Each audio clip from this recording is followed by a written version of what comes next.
Western civilization, and the United States in particular, is at risk. I say this because this is exactly what happened to my country 45 years ago.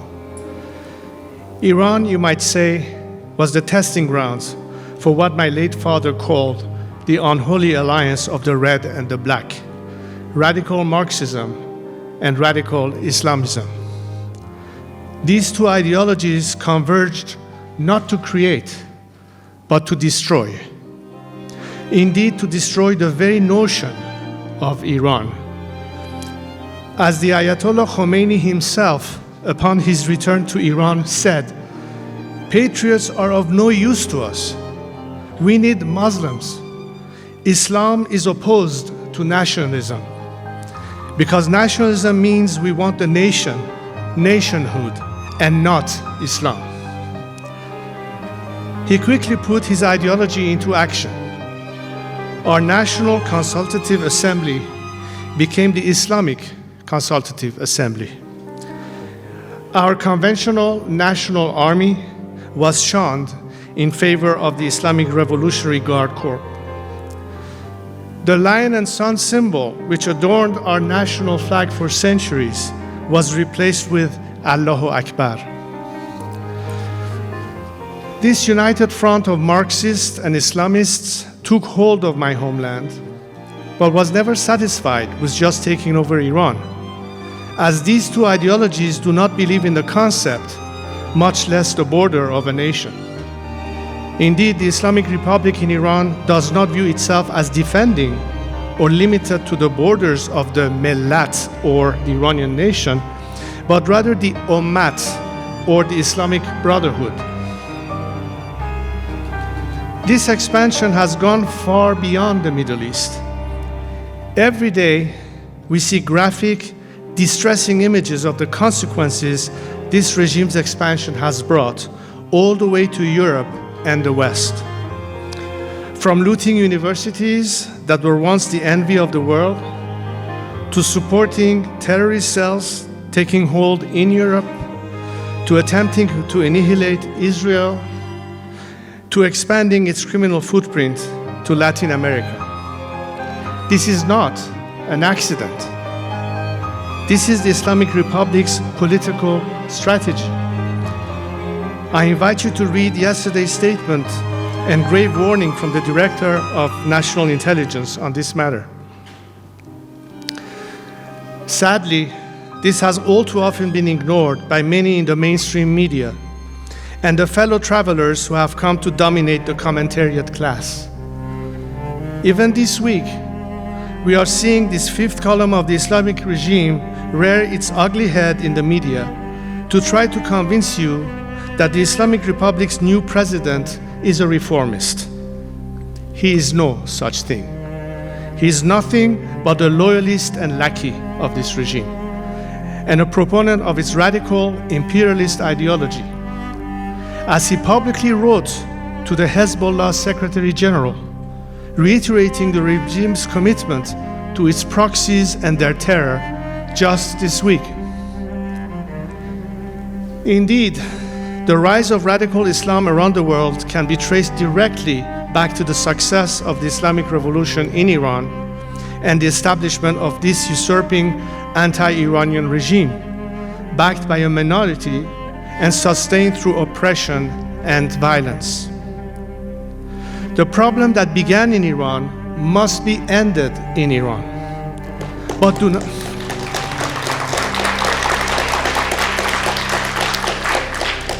not mistake this as a war between Iran and the West, nor a call for one. It is neither. This is not a conflict between nation states, but the war of a radical internationalist ideology on all nations, from the Iranian nation to your own. Indeed, it was the great and historic nation of Iran that was the first victim of this unholy alliance and of the resulting Islamic Republic. For 45 years, Iran has been taken captive, and my compatriots have been held hostage.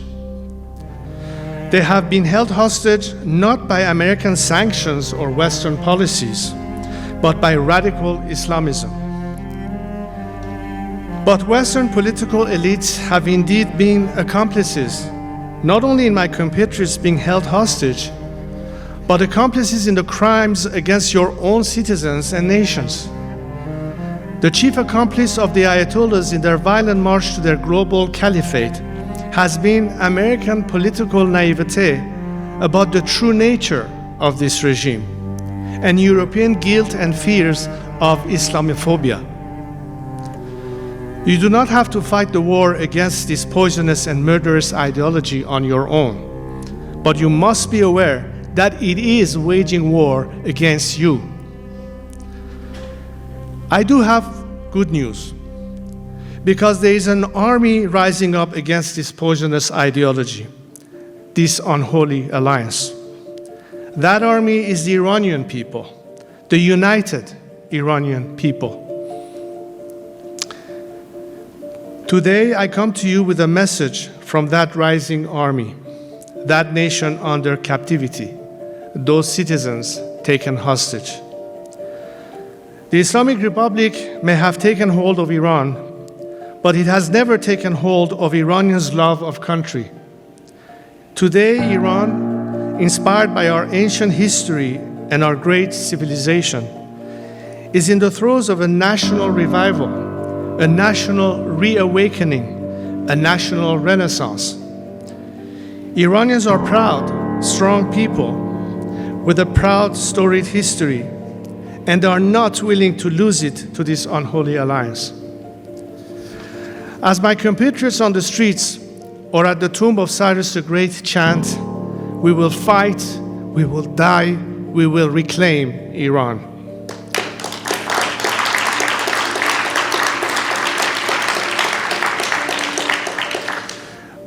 But there are those who stand against them. There are global interests who would rather see the Islamic regime in Iran stay in power. They are making too much money, taking too much advantage, or perhaps it's simply too convenient. I know this because I've had powerful men, wealthy men, well-connected men tell me to stop the fight, to give up the effort, because they have grander global plans at work. Some want to keep the regime in place forever. Some want to light the country on fire so that out of its inevitable explosion, they can create statelets over whom they can play the role of benefactor, master, or God. But I will not stand for this, and I will not give up, for my compatriots deserve better.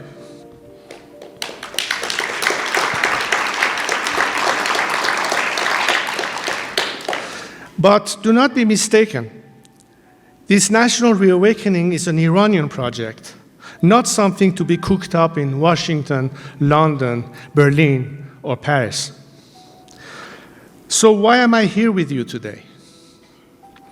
I am here with a message from my compatriots, a message from the Iranian nation. My friends, the people of Iran would like to see you in the United States as a partner. Their message is that they seek not an entangling alliance, but an alliance of shared values and mutual interest, one which will serve Iran's true national interests and your own. Indeed, Iran is one of the few foreign policy questions where the United States can squarely align its interests with its values. While its dictator has attempted to brainwash Iran's youth with daily calls of death to America, my compatriots take to the streets and say, death to the Islamic Republic. And our enemy is right here. You lie when you say it's America.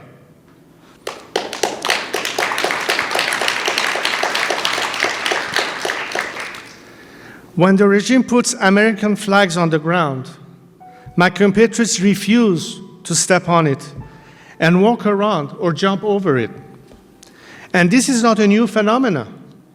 Iranians are the only people in the Middle East who poured onto the streets on September 11th, 2001 to mourn alongside you and to stand with you.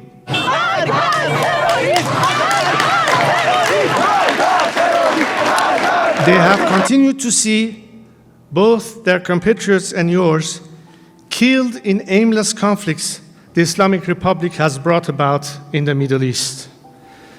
And they are offering you a solution to free yourselves of these conflicts, rebalance the region, and solve the issues of the Middle East with a Middle Eastern solution.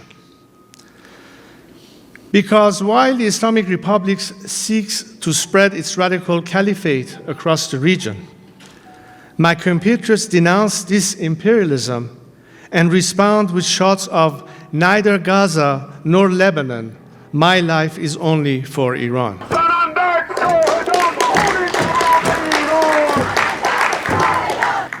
They are tired of having their once radiant country run like a radical cause. They want a government that cares for its own and does not spend blood or treasure meddling in foreign wars as it has in Syria, Iraq, Lebanon, and Yemen. They want to return Iran to being a nation state, as we have been for more than 2 millennia. How can all of this happen? My friends, we are not seeking your intervention. We are not seeking your charity. I am not here to ask for your permission to get rid of the Islamic Republic, nor am I here to ask you to do it for us. The true Iran, the ancient Iran, and the soon-to-be free Iran doesn't seek your patronage. It seeks your partnership. It doesn't seek your funding. It seeks your friendship, because our interests are aligned in the most unique of ways. So, as opposed to the growing threat of this unholy alliance of the red and the black, what, my friends, might a partnership with the Iranian nation look like? What will it look like when the sovereignty over our ancient nation is returned to its true sovereign, the Iranian people? Iran will once again be the anchor of peace and stability in the Middle East, so you can finally bring your boys and girls home from faraway lands, but with dignity.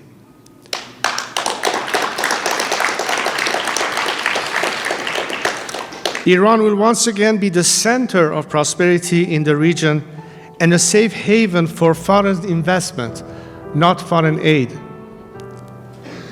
Iran will once again be an ally of the United States and a close partner of both Israel and the Arab states, and see the Abraham Accords hopefully grow to the Cyrus Accords.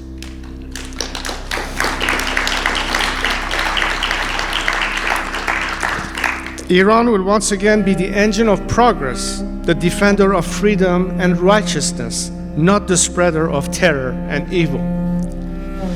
You notice I say once again, because this is nothing new. This is the type of relations our two nations had before, particularly under the leadership of my father and President Nixon. Then, Iran sought peace and productive relations based on mutual interest with all nations.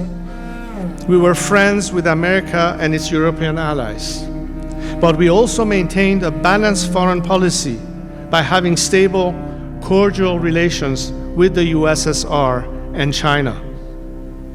We worked with both India and Pakistan. We had relations with both Israel and the Arab states of the Persian Gulf. Iran kept the peace in the Middle East, and we can help to do so again. But what is missing? What has prevented this until now has largely been an American policy on Iran, guided by intellectual naivete, based on the false premise that you can change the behavior of those who believe in such a radical ideology. But this is not a conflict between nation states, but against a radical, destructive ideology that cannot be negotiated with. This ideology cannot be reasoned with. It cannot be changed. There is no better deal to be made. It must be defeated, which is exactly what my compatriots have been fighting for. Perhaps some of this make you wary. I know. It should. Some conversations like this in decades past have led your political leadership down the wrong road. In Afghanistan, when 70% of the country's post-Taliban tribal parliament wanted to restore the constitutional monarchy of Zahir Shah because his people saw him, even in his old age, as a symbol and source of national unity, the American administration denied this national claim and this sovereign right. By forcing an inauthentic Western construct on a society with its own traditions, norms, and means of governance, the result was corruption, chaos, and collapse of the state.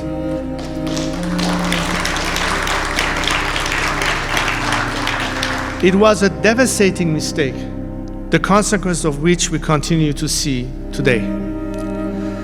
This did not achieve security for America, nor was it successful in defending your values.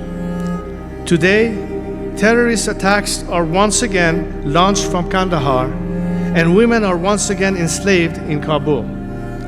Because although America's aims may have been well-intentioned, the failure to listen to Afghans led it down a road to hell, paved with those very same good intentions.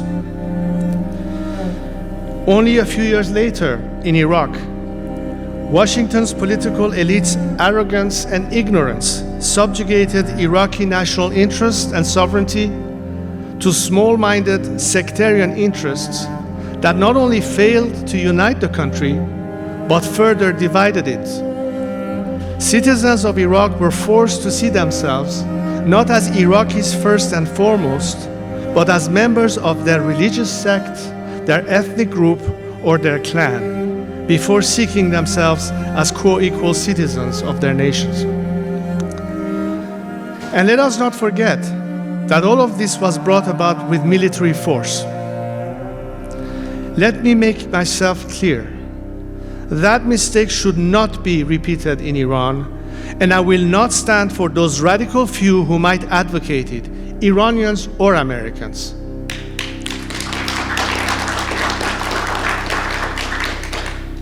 But there is another path to this partnership between these two great nations, Iran and America. A path that rejects appeasement of the radical Islamists who have taken Iran hostage and are taking their war to you right here on American soil. A path that rejects war and the imposition of inorganic Western construct on a proud and ancient nation. This new path, this third way, requires maximum pressure on the Islamic Republic and maximum support for the Iranian people. Iranians are not seeking a handout. They do not want you to change their regime for them. They are fighting on the streets and cities of Iran for their right to life, liberty, the pursuit of happiness, and to reclaim their most treasured inheritance, their nation.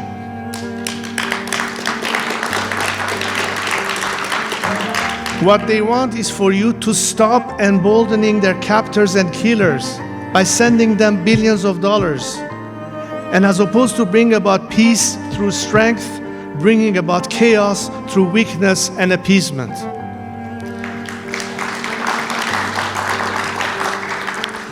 My friends, you have a fight on your hands. But your fight is not with the nation of Iran. Your fight is with the radical ideology of the Islamic Republic and its defenders right here in Washington.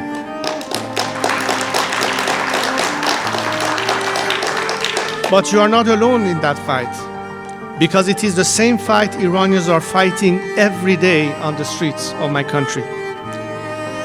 In the fight between the Islamic Republic and Iran, my compatriots have chosen to step forward, to accept the call of history and fight to reclaim their nation.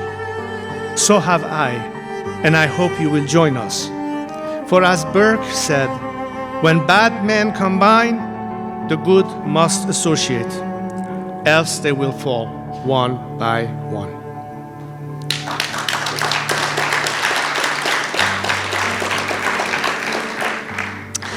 Being with you just a few days after we celebrated America's Independence Day is quite fortuitous, because some 250 years ago, as he authored the Declaration of Independence, Thomas Jefferson did so inspired by the values of the Iranian king Cyrus.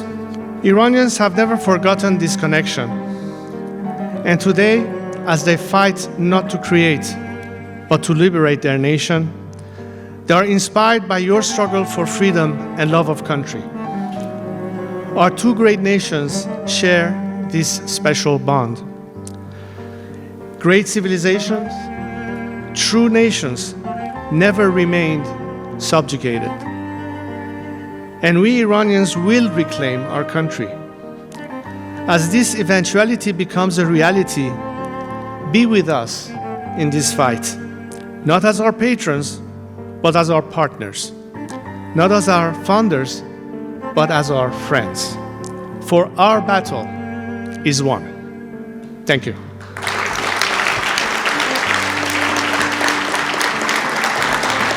Thank you very much.